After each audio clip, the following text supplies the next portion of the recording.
नमस्कार, आप सबका बहुत बहुत स्वागत है मेरे चैनल नवनीत टॉक्स में। आज हम पाठ बड़े भाई साहब का तीसरा भाग देखने जा रहे हैं। इससे पहले की दो वीडियोस में आपने भाग 1 और भाग 2 देखा है। अब आइए देखते हैं भाग 3 में क्या कुछ घट रहा है। तो यहाँ पर बड़े भाई साहब जो है वो फेल हो चुके हैं। छोटा भाई कक्षा में अव्वल आया है। लेखक को इस बात का थोड़ा घमंड हो गया है। बड़े भाई साहब उसे घमंड ना करने की सलाह दे रहे हैं, क्योंकि जो भी घमंड करता है उसका अंत निश्चित होता है। अब आगे बड़े भाई जो हैं वो अपने फेल होने का कारण बताते हैं। अब क्या क्या कारण बता रहे हैं आइए देखते हैं। बड़े भाई द्वारा स्वयं के फेल होने का असली कारण बताना। 9वीं कक्षा की पढ़ाई बहुत ही कठिन है। वो कहते हैं कि मैं 9वीं कक्षा में हूँ और 9वीं कक्षा की पढ़ाई बहुत कठिन है। गणित में अलजेब्रा और ज्योमेट्री पढ़ने में पसीने छूट जाते हैं। गणित मतलब मैथ्स, जो मैथ सब्जेक्ट है उसमें अलजेब्रा और ज्योमेट्री वाला जो टॉपिक है वो पढ़ते पढ़ते हमारी हालत ही खराब हो जाती है, पसीने छूटने लगते हैं। इसके साथ इंग्लिस्तान ब्रिटेन का इतिहास पढ़ना पड़ता है। जो ब्रिटिशर्स हैं उनकी हिस्ट्री हमें पढ़नी पड़ती है। इतिहास मतलब हिस्ट्री।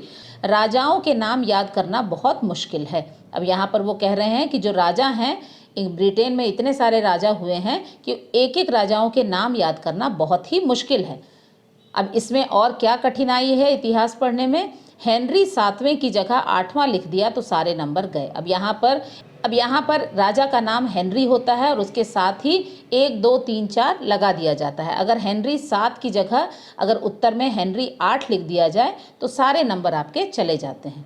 एक नहीं 8 हेनरी नाम के राजा थे। और यहाँ पर हेनरी सिर्फ एक ही राजा का नाम नहीं है, बल्कि 8 हेनरी नाम के राजा यहाँ हुआ करते थे।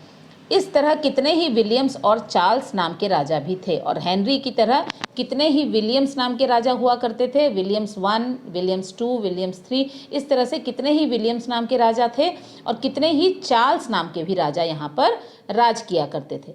ब्रिटेन के राजघरानों में लगता है नामों की भी कमी थी। ब्रिटेन के राजघराने और उनके राजाओं के नाम का मजाक उड़ाते हुए कह रहे हैं कि ब्रिटेन के राजघरानों में लगता है वहाँ के राजाओं के नाम की भी कमी थी, इसीलिए हर नाम के आगे सिर्फ वो 1 2 3 4 लगा करके ही काम चला लिया करते थे। हेनरी, विलियम्स, चार्ल्स के आगे 1 2 3 4 लगाकर काम चलाते थे।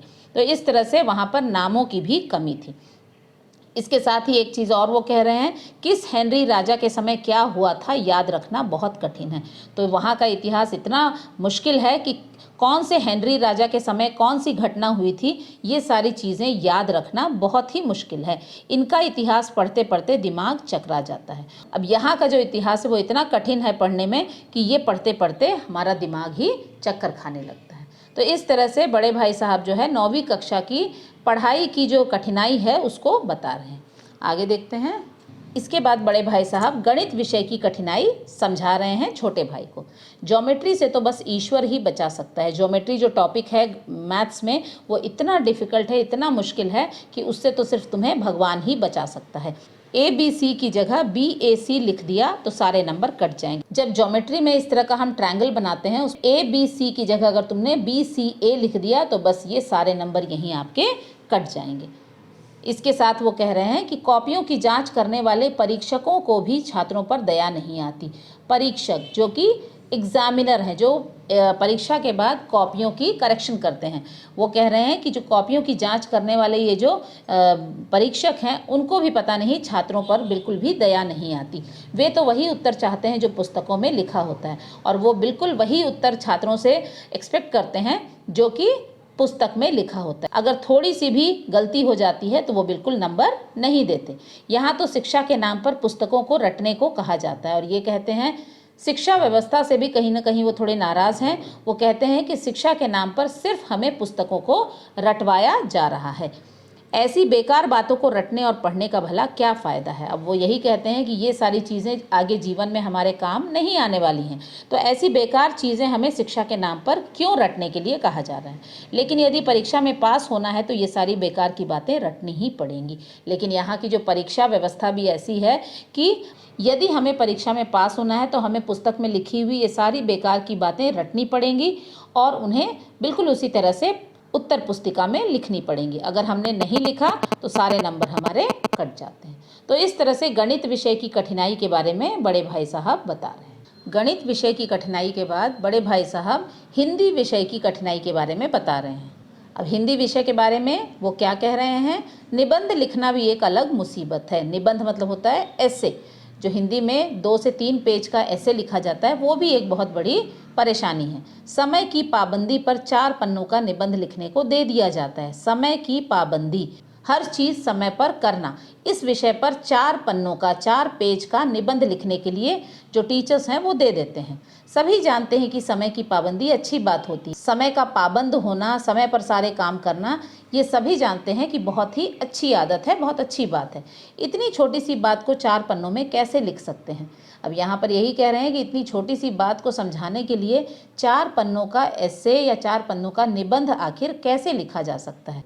ऐसा करना तो सरासर समय की बर्बादी है। और समय की पाबंदी को समझाने के लिए या उस पर 4 पन्नों का निबंध लिखना बिल्कुल समय की बर्बादी से कम नहीं है।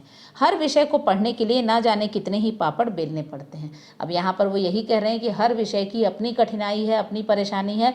हर विषय को पढ़ने के लिए बहुत ही मेहनत करनी पड़ती है, बहुत ही परेशान होना पड़ता है। आइए आगे देखते हैं। बड़े भाई साहब को इस बात का पूरा एहसास है कि उनका फ़र्ज़ छोटे भाई को सही रास्ते पर ले जाना है, तो अपने फ़र्ज़ को वो अच्छी तरह निभा रहे हैं। अब इस संबंध में वो क्या कह रहे हैं, भले ही मैं 9वीं में फ़ेल हो गया हूँ। अब वो अपनी जो गलती है या अपनी जो नाकामी है उसके बारे में कह रहे हैं कि मैं मानता हूँ कि मैं 9वीं कक्षा में फ़ेल हो गया हूँ, लेकिन संसार का अनुभव बड़े भाई को अधिक था। लेकिन यहाँ पर वो भी ये कह रहे हैं कि पढ़ाई अपनी जगह है, लेकिन जो संसार का अनुभव है, जीवन का अनुभव है, वो बड़े होने के नाते मुझे तुमसे अधिक है। बड़े भाई चाहते थे कि जो कुछ वे लेखक को समझाते हैं वे उसे सुने और समझें। बड़े भाई साहब समय समय पर छोटे भाई को सलाह दिया करते थे, उसे सही रास्ते पर चलने के लिए कहा करते थे। खेलने कूदने में समय न बर्बाद करते हुए पढ़ाई लिखाई पर ध्यान देने के लिए कहते थे। और बड़े भाई साहब यही चाहते थे कि मैं जो कुछ भी कहता हूँ वो मेरा छोटा भाई सुने और उसे समझे और उस पर अमल करे, नहीं तो वे जीवन में पछताएंगे। और बार बार वो अपने भाई को चेतावनी दिया करते थे कि जो भी मैं समझाता हूँ उसे सुन लो, समय से उस पर अमल करो, नहीं तो तुम जीवन भर पछताओगे। बड़े भाई के भाषण का लेखक पर असर। अब यहाँ पर समय समय पर जो बड़े भाई जो भाषण दिया करते थे उसका लेखक पर आखिर कितना असर होता था। लेखक पर इसका कोई असर नहीं हुआ। इतनी देर समझाने का भी लेखक पर कोई असर नहीं हुआ था। वे सोच रहे थे कि बड़े भाई का यह उपदेश पता नहीं कब खत्म होगा। यहाँ बड़े भाई जो थे वो सभी विषयों की कठिनाई के बारे में बता रहे थे, लेकिन छोटा भाई यही सोच रहा था कि पता नहीं इनका ये भाषण, इनका ये उपदेश कब खत्म होगा। लेखक का ध्यान कहीं और था। लेखक जो है किसी और ही चीज़ में उनका ध्यान लगा हुआ। भाई की डांट के कारण भोजन में भी स्वाद नहीं आ रहा था। और थोड़ी देर के बाद जब छोटा भाई खाना खाने के लिए जाता है, भोजन के लिए जाता है, तो वहाँ भी उसे जो भोजन है वो बिल्कुल भी बेस्वाद लगता है। इस रोज़ रोज़ की डांट डपट के कारण वो परेशान हो गया है। उसे भोजन करने का मन भी नहीं हो रहा था। वे सोच रहे थे कि स्कूल जाने का समय भी निकला जा रहा है। भोजन करने के बाद वो स्कूल जाया करते थे। अब इस भाषण के कारण वो स्कूल जाने में भी लेट हो रहे थे। स्कूल जाने का समय भी उनका निकला जा रहा था। भाई का यह उपदेश पता नहीं कब खत्म होगा। छोटे भाई जो थे वो मन ही मन सोच रहे थे कि पता नहीं ये भाषण इनका कब खत्म होगा।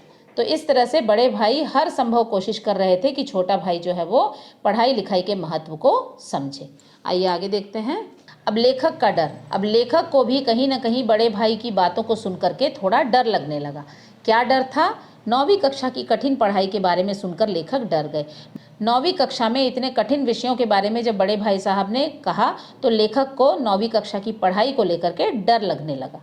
वे पढ़ने लगे मगर बहुत ही कम समय के लिए। अब यहाँ पर लेखक ने खेलना कूदना थोड़ा कम कर दिया और पढ़ाई लिखाई में भी थोड़ा समय वो लगाने लगे, लेकिन बहुत ही कम समय के लिए वो पढ़ते थे।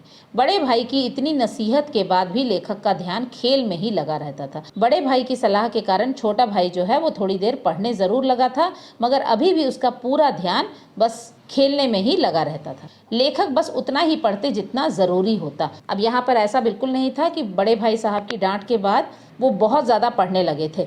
वो बस उतना ही पढ़ते जितना कि ज़रूरी होता था। अब वो कितना पढ़ते थे? कक्षा में रोज़ का दिया कार्य पूरा कर लेते ताकि कक्षा में डांट ना पड़े। वो ये चाहते थे कि बस उतना ही मैं पढ़ लूँ, रोज़ का जो गृह कार्य दिया गया है, कक्षा कार्य दिया गया है, वो मैं पूरा कर लूँ ताकि कक्षा में सभी बच्चों के सामने मुझे मास्टर जी से डांट ना पड़े। आगे है, लेखक सोच रहे थे कि कक्षा में प्रथम आने पर भाई की इतनी डांट पड़ रही है। अब लेखक ये भी सोच रहे थे कि इस साल तो मैं कक्षा में प्रथम आया हूँ, प्रथम आने के बाद भाई साहब मुझे इतना ज़्यादा डांटते रहते हैं। कहीं मैं फ़ेल हो जाता तो पता नहीं मेरा क्या होता, और कहीं अगर गलती से मैं फ़ेल हो जाता तो पता नहीं बड़े भाई साहब मेरा क्या हाल करते। फ़ेल होने पर तो भाई मेरे प्राण ही ले लेते, हो सकता है कि मुझे जीवित ही नहीं छोड़ते, मेरे प्राण ही वो ले लेते। आइए देखते हैं इसके बाद क्या होता है। पुनः वार्षिक परीक्षाएं हुई। पुनः मतलब फिर से वार्षिक परीक्षाएं हुई। वार्षिक परीक्षा, एनुअल एग्जाम। बड़े भाई साहब फिर फेल हो गए, और ये बहुत ही चिंताजनक बात थी कि बड़े भाई साहब इस साल भी फेल हो गए। बड़े भाई साहब ने बहुत मेहनत की थी, इस साल तो उन्होंने जी तोड़ मेहनत की थी, पढ़ाई में दिन रात एक कर दिया था, दिन रात वो बस पढ़ते ही रहते थे। परिणाम सुनकर वे रोने लगे। अब यहाँ पर 9वीं कक्षा में दोबारा फेल होने के बारे में जैसे ही उन्होंने सुना, वो बिल्कुल रोने लगे। लेखक अपनी कक्षा में अव्वल आए। अब यहाँ पर इस साल भी पिछले साल की तरह लेखक अपनी कक्षा में अव्वल मतलब प्रथम आए, सबसे अधिक नंबर ला करके वो कक्षा में प्रथम आए। स्वयं का परिणाम देखकर लेखक को आश्चर्य हुआ। अब यहाँ पर अपना ये जो रिजल्ट है वो देख करके लेखक को बहुत ज़्यादा आश्चर्य हुआ। लेकिन बड़े भाई को रोता देखकर लेखक भी रोने लगे। लेकिन जब बड़े भाई के आंखों में उन्होंने आंसू देखा तो लेखक भी बड़े भाई का दुख देख करके दुखी हो गए और रोने लगे। स्वयं के प्रथम आने की खुशी आधी रह गई। अब यहाँ पर अपने प्रथम आने की जो खुशी थी वो बिल्कुल घट करके आधी रह गई, और वो बड़े भाई साहब को रोता देख करके वो खुद भी दुखी हो गए थे। इसके बाद है, सोचने लगे काश मैं भी फेल हो जाता, और एक बार ये भी विचार उनके मन में आया कि बड़े भाई की तरह मुझे भी फेल हो जाना चाहिए था। शायद मेरे फेल होने पर भाई साहब के फेल होने का दुख कम हो जाता। ये भी सोचने लगे कि शायद अगर मैं भी बड़े भाई साहब की तरफ फेल हो जाता तो भाई साहब को अपने फेल होने का इतना ज़्यादा दुख नहीं होता, तो इसलिए मुझे भी फेल हो जाना चाहिए था। आइए आगे देखते हैं। इसके बाद है लेखक के कुविचार। अब यहाँ पर ना चाहते हुए भी लेखक के दिमाग में कुछ बुरे विचार भी आने लगे। कुविचार का मतलब है बुरे विचार। लेखक के कुविचार। लेखक और भाई साहब के बीच केवल एक कक्षा का अंतर रह गया। अब यहाँ पर बड़े भाई साहब फिर से 9वीं कक्षा में रह गए और लेखक जो है वो आगे की कक्षा में चले गए। अब इस तरह से दोनों के बीच में सिर्फ एक कक्षा का अंतर रह गया था। कहीं भाई साहब एक साल और फेल हो गए तो अब ये विचार लेखक के मन में आने लगा, अगले साल भी अगर कहीं भाई साहब फेल हो गए तो क्या होगा। लेखक और भाई साहब एक ही कक्षा में आ जाएंगे। अब लेखक सोचने लगे अगर अगले साल भी भाई साहब फेल हो गए तो मैं और बड़े भाई दोनों एक ही कक्षा में आ जाएंगे, फिर बड़े भाई साहब लेखक को अपमानित नहीं कर पाए। लेखक सोचने लगे कि इस तरह से खेलने के लिए बार बार जो मुझे इतना डांटा जाता है, बड़े भाई साहब हमेशा मुझे नसीहत देते रहते हैं और अपमानित करते रहते हैं, ये सारी चीज़ें खत्म हो जाएंगी क्योंकि हम दोनों एक ही कक्षा में तब पढ़ रहे हों। लेखक ने तुरंत ही ऐसे कुविचारों को अपने मन से निकाल दिया। लेखक के मन में जैसे ही इस तरह के बुरे विचार आने लगे, उन्हें खुद ही बुरा लगने लगा और उन्होंने जल्दी से इन सारे विचारों को अपने मन से निकाल दिया। वे सोचने लगे बड़े भाई साहब सदा मेरा भला ही सोचते हैं। लेखक सोचने लगे कि अगर बड़े भाई मुझे डांट भी रहे हैं तो वह मेरे भले के लिए ही है, यही कारण है कि वे मुझे डांटते हैं और इसी कारण से वो मुझे गलत रास्ते पर जाने से डांटते हैं। शायद उनके डांट के डर से ही मैं जो थोड़ी पढ़ाई करता हूँ और पास हो जाता हूँ, और उन्हें यह भी लगने लगा कि ये जो मैं पास हुआ हूँ, कक्षा में अव्वल आया हूँ, उनके डर से ही शायद जो मैंने थोड़ी बहुत पढ़ाई की थी उसके कारण ही मैं आज पास हो पाया हूँ। अगर वो मुझे इतना नहीं डांटते तो शायद मैं बिल्कुल भी पढ़ाई नहीं करता। आइए आगे देखते हैं। इसके बाद है बड़े भाई साहब का बदला हुआ स्वभाव। अब बड़े भाई साहब के स्वभाव में भी कुछ बदलाव आया है। आइए देखते हैं ये कैसा बदलाव है। बड़े भाई साहब का स्वभाव बिल्कुल नरम हो गया। नरम होने का मतलब है कि पहले की तरह अब वो इतना गुस्सा नहीं करते थे। डांटने के अवसर पर भी चुप ही रहते थे। कभी कभी वो देखते थे कि छोटा भाई खेलकर बहुत देर से वापस आ रहा है, फिर भी वो उसे डांटते नहीं थे। कई बार ऐसे मौके आए जबकि बड़े भाई साहब उसे डांट सकते थे, लेकिन ऐसे अवसरों पर भी वो चुप रहते थे। अब भाई साहब के इस बदले हुए स्वभाव को देख करके लेखक क्या सोच रहा था, वे शायद समझ गए थे कि अब लेखक को डांटने का अधिकार उन्हें नहीं है। लेखक यही सोच रहा था कि भाई साहब को अब ये अच्छे से समझ में आ गया है कि स्वयं के फेल होने के बाद अब जो डांटने का अधिकार उन्हें प्राप्त था, अब वो अधिकार उन्हें नहीं है। लेखक द्वारा भाई की नरमी का फ़ायदा उठाना। अब लेखक जो है भाई की इस स्थिति का बहुत अच्छे से फ़ायदा उठाने लगा। लेखक ने भाई के बदले स्वभाव का पूरा फ़ायदा उठाया, पूरी तरह से वो उसका फ़ायदा उठाने लगा। लेखक पहले से अधिक लापरवाह हो गया। अब पहले तो वो लापरवाह था ही, पूरे दिन भर वो खेलने में अपना समय बिताया करता था, अब वो उससे भी ज़्यादा लापरवाही बरतने लगा। लेखक का आत्मविश्वास बढ़ गया। लेखक जब यह देखता कि भाई साहब अब उसे किसी भी स्थिति में डांट नहीं रहे हैं, तो उसका मनोबल, उनका आत्मविश्वास जो था कहीं ना कहीं बढ़ने लगा।